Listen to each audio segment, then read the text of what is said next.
Ragging ചെറുത്ത വിദ്യാർത്ഥിക്ക് മുതിർന്ന വിദ്യാർത്ഥികളുടെ ക്രൂരമർദ്ദനവും ലൈംഗിക അതിക്രമവും. കീഴിലം സെന്റ് തോമസ് ഹയർ സെക്കൻഡറി സ്കൂളിലെ +1 വിദ്യാർത്ഥിയാണ് മർദ്ദനത്തിന് ഇരയായത്. സംഭവത്തിൽ കുറുപ്പുംപടി പോലീസ് കേസെടുത്തു. July 30-ന് കീഴിലം saint Thomas higher secondary സ്കൂളിലെ ശുചിമുറിയിലാണ് സംഭവം. കൂവപ്പടി മാവേലിപ്പടി സ്വദേശിയായ 16-കാരനാണ് മർദ്ദനത്തിനിരയായത്. കഴിഞ്ഞ വ്യാഴാഴ്ച റാഗ് ചെയ്യുന്നതിന്റെ ഭാഗമായി വിദ്യാർത്ഥിയോട് വസ്ത്രങ്ങൾ ഊരിമാറ്റാൻ +2 വിദ്യാർത്ഥികൾ ആവശ്യപ്പെട്ടെങ്കിലും വഴങ്ങിയില്ല.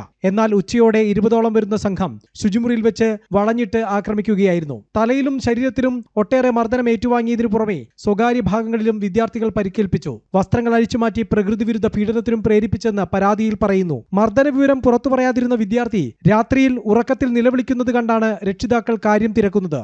കണ്ടുപരിചയമില്ലാത്ത പിള്ളേരെയാണ് ഇവനെ ഇങ്ങനെ ചെയ്തേക്കുന്നത്. ഇവരെല്ലാവരും കൂടി ഈ ടോയ്ലറ്റിനകത്തേക്ക് ഇടിച്ചു കയറി. ഇവൻ യൂറിൻ പാസ് ചെയ്യാനും കൂടി അവർ സമ്മതിച്ചിട്ടില്ല. അവന് ക്രൂരമായിട്ട് അവരെല്ലാവരും കൂടി ഇടിച്ചങ്ങ് പഞ്ചറാക്കി കളഞ്ഞു.